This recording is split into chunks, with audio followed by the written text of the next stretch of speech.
क्या एक भूखी लड़की और एक अमीर वारिस के बीच सिर्फ एहसान का रिश्ता होता है या फिर वहाँ कुछ और जन्म ले सकता है? ये कहानी है एक ऐसी मुलाकात की जिसने दोनों की ज़िंदगी बदल दी।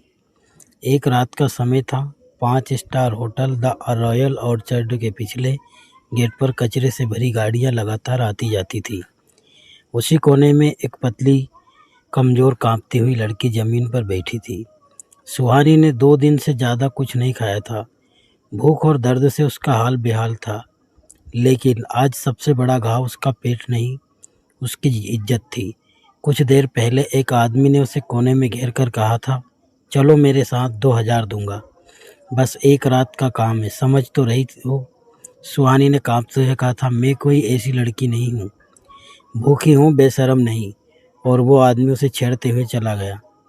पीछे गंदी नज़रें छोड़कर सुहानी वहीं बैठी रो रही थी कि तभी एक लाल कार होटल के पीछे आकर रुकी।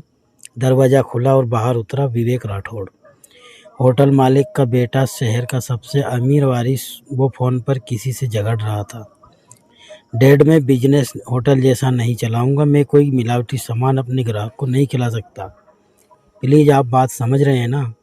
वो फ़ोन काट कर उलझा हुआ आगे बढ़ा ही था कि उसकी नज़र सुहानी पर पड़ी। वो ठिठक गया। एक मामूली, गरीब मगर बेहद खूबसूरत लड़की कचरे के ढेर के पास रो रही थी। विवेक धीरे धीरे उसके सामने आकर खड़ा हो गया। सुहानी ने डर कर कहा, मैं भीख नहीं मांग रही, मैं बस जा रही हूँ। विवेक शांत स्वर में बोला, तुम्हें किसी ने सताया है? सुहानी ने जवाब नहीं दिया, बस नज़रें चुरा ली।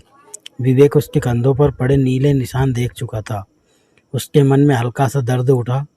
उसने जेब से पैसे निकालने की कोशिश की, आदत थी उसकी, लेकिन फिर रुक गया। वो झुककर बैठ गया और पूछा, खाना खाओगी? सुहानी चौंकी। उसी सवाल ने अभी कुछ देर पहले उसकी आत्मा को चोट पहुंचाई थी, लेकिन इस आवाज़ में हवस नहीं, चिंता थी। वो बहुत धीरे से बोली, हाँ, लेकिन मैं भीख नहीं लेती। विवेक ने सिर हिलाया। तो नौकरी करोगी? सुहानी की आंखें फैल गई। नौकरी? 5 स्टार होटल में? मैं? मेरी जैसी लड़की? विवेक ने आगे कहा, द रॉयल ऑर्चर्ड में लोगों की कमी है, अगर तुम चाहो तो आज से काम शुरू कर सकती हो। सुहानी को ये मजाक जैसा लगा। उसने कटु आवाज़ में कहा, इतने बड़े होटल में मैं, लोग क्या कहेंगे? विवेक गंभीर स्वर में बोला, उसकी चिंता तुम मत करो। सुहानी चुप रह गई। विवेक ने अपना हाथ बढ़ाया, चलो। सुहानी के दिल में दर्जनों डर उठे। कहीं जाल तो नहीं, कहीं पहले वाले आदमी जैसी बात तो नहीं। लेकिन विवेक की आंखों में वो बात नहीं थी। अचानक वो बोली, मुझे कुछ नहीं आता। विवेक ने हल्की मुस्कान दी, ठीक है, तुमको सिखाया जाएगा। कुछ सेकंड की खामोशी के बाद सुहानी ने हिम्मत करके उसका हाथ थाम लिया। जैसे ही वे अंदर पहुंचे, मैनेजर बोला, सर, ये लड़की इस होटल में, ग्राहक क्या सोचेंगे? विवेक की आवाज़ तेज हो गई, ग्राहक कुछ नहीं सोचेंगे, और ये लड़की अब से स्टाफ है, समझे? मैनेजर चुप हो गया। विवेक ने एक महिला सुपरवाइजर को बुलाया और कहा, इसे साफ कपड़े दो, खाना दो और कल से इसे काम सिखाना शुरू करो। सुहानी को जब प्लेट में गर्म खाना मिला तो उसकी आंखें भर आई। वह चुपचाप बैठी रही, हाथ कांपते हुए। विवेक कुछ दूर खड़ा उसे देख रहा था। उसे भी पहली बार किसी अजनबी की मदद करके ऐसा सुकून मिला था जिसे वो समझ नहीं पा रहा था।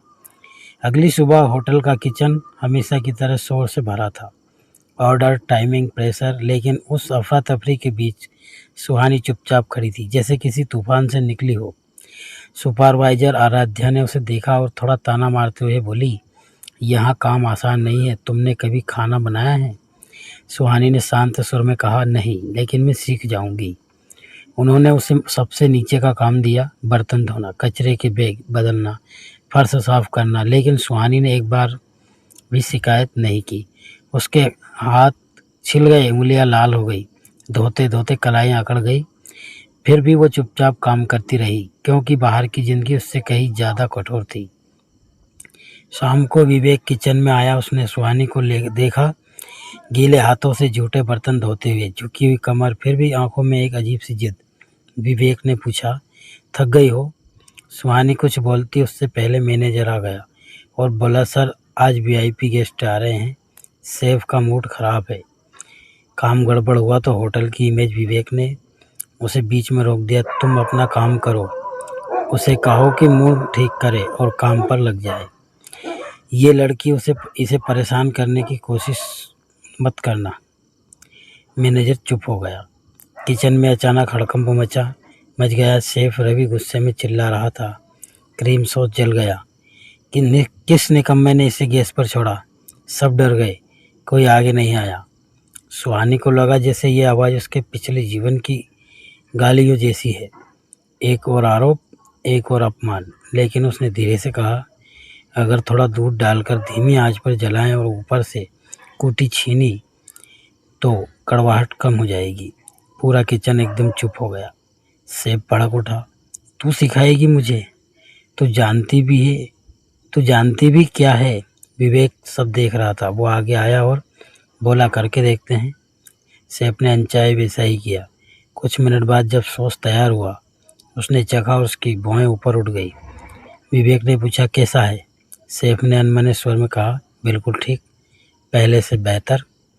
सबकी नज़रें सुहानी पर टिकी थी। वो घबरा कर बोली, मेरी माँ कहती थी खाना खराब नहीं करते, सुधार लेते हैं। विवेक ने धीमे से कहा, तुम्हारे अंदर टैलेंट है सुहानी, बहुत अच्छा। आराध्या को पहली बार उस पर गर्व सा महसूस हुआ, पर चेहरे पर दिखाया नहीं। रात के वक्त जब काम खत्म हुआ, सुहानी लॉकर रूम में बैठी थी। उसके हाथ दुख रहे थे, लेकिन उसके होंठों पर हल्की सी मुस्कान थी। शायद महीनों बाद तभी दरवाज़ा खुला। विवेक अंदर आया, हाथ में फर्स्ट एड बॉक्स लिए। सुहानी चौंक गई। आप यहाँ? विवेक शांत स्वर में बोला। आप हाथ धो, पट्टी कर देता हूँ। सुहानी ने हाथ छुपाते हुए कहा, ज़रूरत नहीं साहब, आदत है मुझे दर्द की। विवेक ने धीरे से कहा, अगर दर्द आदत बन जाए तो इंसान खुश होना भूल जाता है। उसने ज़बरदस्ती नहीं की, बस बॉक्स उसकी ओर बढ़ाकर बोला, खुद कर लो। सुहानी ने बॉक्स लिया। विवेक मुड़कर जाने लगा। तभी सुहानी ने धीमे से कहा, आज किसी ने पहली बार मेरा कहा माना। अच्छा लगा। क्या सिर्फ एक मौका सच में इंसान की पूरी ज़िंदगी बदल सकता है? या फिर सुहानी को अभी और भी मुश्किलों का सामना करना बाकी है? कहानी का अगला भाग जानने के लिए लाइक, शेयर और कमेंट करके बताइए कि आपको सुहानी और विवेक के बीच कैसा रिश्ता लगता है। दोस्तों, कमेंट ज़रूर करके बताइएगा कि ये पार्ट आपको कैसा लगा और क्या अगला पार्ट भी ज़रूरी है। धन्यवाद।